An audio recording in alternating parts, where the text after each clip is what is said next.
además estamos con el ingeniero Germán Ostoich, que nos ha atendido desde Rosario. Buen día, Germán, ¿estás por ahí? Buen día, Enrique, ¿cómo le va? ¿Cómo está? Bien, bien, acá en San Luis con un clima ideal, 9:38 de la mañana, con una temperatura debe ser de 25 grados, así estamos fenómeno. Un día muy Bueno, lindo. buenísimo. Buenísimo, acá en Rosario, la verdad la humedad es fatal. Espantosa. Y Sí, mosquitos. la verdad que... Y los mosquitos, eso también son dos problemas importantes que tiene el litoral. Bueno, vos sabés que te llamaba, Germán, por el tema del tema de las energías renovables acá en San Luis. Yo sé que vos te ocupás de ese tema acá. Sí, Y la verdad es que tenemos poca información de los parques solares que hay en San Luis y que me parecía muy importante porque es un tema novedoso, es un tema que no conocemos con detalle y entonces me parecía bien empezar a hablar del tema con vos sos un experto en ese campo. sí, la verdad que, bueno, San Luis ha empezado desde el 2016 un poco el despliegue de las energías renovables o las energías limpias. Eh, Actualmente hay en San Luis funcionando 3 parques solares, que en realidad se llaman parques fotovoltaicos, solar fotovoltaico, ese es el término técnico correcto. Y bueno, hay uno que está cerca de Camino a Pescadores, hay otro que está en la cumbre, y el parque, bueno, ya conocido, el de Terrazas del El Portezuelo. portezuelo. Sí, Claro. sí, sí. ¿Y estos, digamos, son de empresas privadas, son de empresas públicas, son del Estado? ¿Cómo es la situación?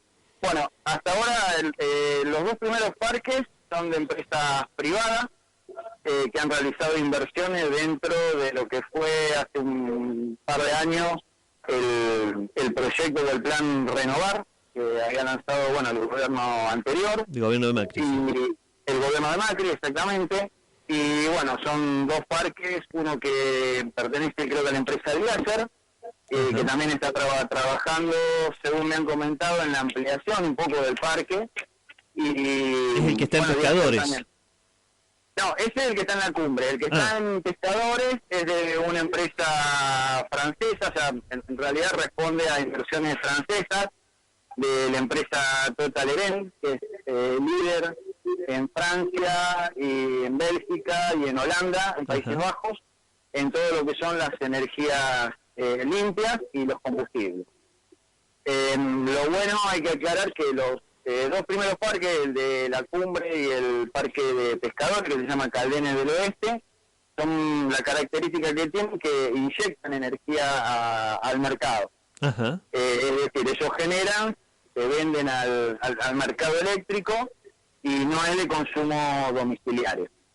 El parque solar, en cambio, de Terraza del Portezuelo es el que abastece gran parte del consumo que tiene Casa de Gobierno y todos los ministerios. Ajá. Entonces, digamos, los 2 primeros parques lo que hacen es venderle energía al sistema. Claro, se vende energía existen 2 mercados, está el mercado mayorista y el mercado a término. El mercado mayorista se vende a Camesa, que es el ente regulador, y bueno, lo que se utilizan son las líneas de la distribuidora, en este caso sería de Sal, para poder insertar esa potencia, esa energía a la red nacional de electricidad. Claro. Y en definitiva, digamos, ¿estamos muy atrasados con respecto al mundo en energías renovables o cómo estamos con respecto al resto de los países en Argentina? A ver, en Argentina hubo una explosión con los planes Renovar, bastante importante. Sé que hay parques grandes en Salta, hay parques eólicos en el sur, son inversiones realmente muy grandes. Incluso para San Luis, bueno, estoy trabajando ahora con 3 proyectos más, 3 parques solares más para inscripción en la red. ¡Apa! Y, Importante eso. es importante, hay uno que está previsto, o sea, estamos en la etapa de diseño y lógicamente los estudios de impacto ambiental para dar cumplimiento con toda la normativa provincial. pero hay un parque previsto en 100 megavatios, o sea, para que ustedes tengan una idea, 100 megavatios alimentaría, le daría electricidad a casi toda la ciudad de San Luis, capital. Ajá. Bien. Sí, un tamaño bastante importante, los otros son un poco más chicos, pero también dejan buena potencia. El único inconveniente se ha generado, digamos, a raíz de algunas declaraciones que salieron la semana pasada del gobierno nacional, de especificar los contratos de energía, y bueno, eso la verdad que es un problema porque ha desalentado todas las inversiones previstas. Claro. Y la verdad son inversiones grandes. Para que tengan una idea, más o menos un parque de 100 megas son unos 170 millones de dólares de inversión, mucho más la mano de obra que genera, digamos, el consumo, desarrollo de mano de obra local, materiales locales. La verdad que sería una pena perder esas inversiones, ¿no? Por lo menos en mi opinión. Claro. Una preguntita. Sí, en cuanto a la gente común, ¿qué posibilidad tiene de tener eso por lo costoso que es, de tener esa energía? A ver, es una muy buena pregunta porque por ahí la gente no conoce un poco los dos sistemas. El sistema de tener energía solar en las casas, si bien da un ahorro, es una inversión más o menos para una casa, para poder abastecer los electrodomésticos mínimos y poder vivir normalmente como conectados a la red local. Hay una inversión mínima de $6.000, que la verdad es bastante lento el valor del dólar que tenemos hoy de amortizarlo.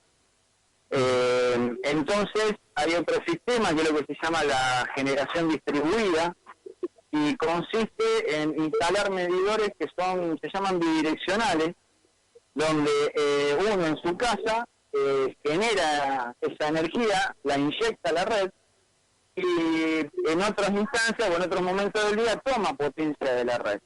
Entonces, ¿qué es lo que haría ese medidor? Haría la diferencia entre cuánto le di a la red, cuánto consumí yo, y ese sería el ahorro que uno tendría. El problema de esto es que las empresas compran el valor del kilowatt hora a precio de mercado mayorista, estamos hablando de 2 pesos, 3 pesos, o sea, muy bajo, y el valor que uno paga de usuario, el consumo de usuario, claro, es un valor mucho más alto, arriba de los 10 pesos por kilowatt hora, hablamos de energía. Entonces, bueno, la verdad que no tiene sentido. Claro. No es conveniente de alguna manera porque es muy costoso. Claro, a ver, sería conveniente si tuviéramos las condiciones de cambio adecuadas como para poder hacer esta inversión, como sucede en Europa. Una de las diferencias importantes en Europa, por ejemplo, estuve en Holanda, en Países Bajos, el año pasado, antes de la pandemia, y por ejemplo, Países Bajos, todo su sistema de tren lo tiene abastecido por generadores eólicos. Entonces, ¿qué es lo que hace el Estado? En vez de gastar ese dinero en energía, lo reinvierte. Básicamente acá en Argentina las empresas de electricidad son privadas o sociedades mixtas con mayoría de capitales privados, y bueno, nadie quiere perder, ¿no? Claro. Bueno, vos fijate todo lo que nos falta todavía, Germán. Sí, la verdad que es una pena porque la tecnología viene avanzando a pasos agigantados. Hasta hace un año se proyectaban parques solares con paneles que daban alrededor de 320 vatios, y hoy ya hay desarrollado en China, y que más, hay uno de los parques que está proyectado con paneles que dan 450 vatios, es decir, menos cantidad de paneles con mayor cantidad de potencia. Entonces, mientras en el mundo avanza el desarrollo, acá todavía seguimos muy frenados, muy frenados. Bueno, Sí, lo primero es sensibilizar a la sociedad también sobre la conveniencia de estas nuevas tecnologías y la utilización que podamos darle. Por ejemplo, eso que vos contabas de los trenes, a mí me parece fantástico si pudiéramos utilizar la energía eólica para electrificar trenes. Exacto, lo que pasa es que, a ver, esta es mi opinión y no quiero entrar en cuestiones políticas porque no es mi profesión, pero de alguna manera la energía es un aspecto geopolítico, es un aspecto estratégico de un país. Y bueno, la verdad que a mí siempre me hizo un poco de ruido en lo personal tener ese tipo de insumo como la electricidad, el petróleo, bueno, en manos privadas, ¿no? Claro. La verdad que se podrían hacer muchísimas otras cosas, bajar mucho los costos de energía y la gente podría tener muchísimo más confort del que hoy tiene. Entonces, bueno, la verdad que hay mucho camino todavía por recorrer acá en Argentina. Bueno, Germán, te agradecemos muchísimo Bueno, la información y seguramente te llamaremos de nuevo cuando ande por acá por San Luis, correcto. para que podamos seguir analizando este tema que nos preocupa. Uno de los temas más graves, digamos, que vemos es el tema del calentamiento global y cómo las fuentes de combustibles fósiles impactan Claro. sobre este tema, ¿no? Entonces, Sí, eso es importantísimo. Esto es una energía limpia. Incluso, bueno, hay algunos aspectos que son raros de algunas provincias donde, por ejemplo, las empresas le cobran un impuesto al sol. Es decir, la provincia asume que son dueños del sol y de la radiación que tiene su lugar y cobran un impuesto, otras provincias impuesto al viento. Y bueno, la verdad que todas estas cosas terminan desalentando, ¿no? claro. No, pero no le demos idea, Germán. No le demos Ya la esa- tienen, ya la tienen. ya la tuvieron, ya la tienen. No podemos permitir que nos cobren el impuesto al sol ni el impuesto al viento, mucho menos el viento. Imagínate el choricero. No, realmente hay a veces cosas que son difíciles de creer cuando en otros países del mundo fomentan todo este tipo de cosas y de inversiones y de desarrollo. También hay otro problema que tienen un minutito nada más, les robo. Sí. Hay un vínculo que es el vínculo académico. La verdad que las universidades cada vez disponemos, y esto lo digo como docente, ¿no?, de menos presupuesto para hacer investigación, para hacer desarrollo de tecnología de nuevos materiales. Y en realidad es hacia donde apunta esto, de lograr un panel cada vez con más eficiencia y con menos costo. Entonces, también se pierde la pata académica de todo este sistema que es muy importante, muy importante. Muy bien. Bueno, Germán, muchas gracias. No, al contrario, gracias a ustedes, espero haber sido claro esto sin haber entrado en muchos aspectos técnicos y a disposición para lo que necesiten, para evacuar dudas o para informar a la gente, que creo que es lo más importante. Bien. Bueno. Bien, ahí estuvimos con Germán Ostoich.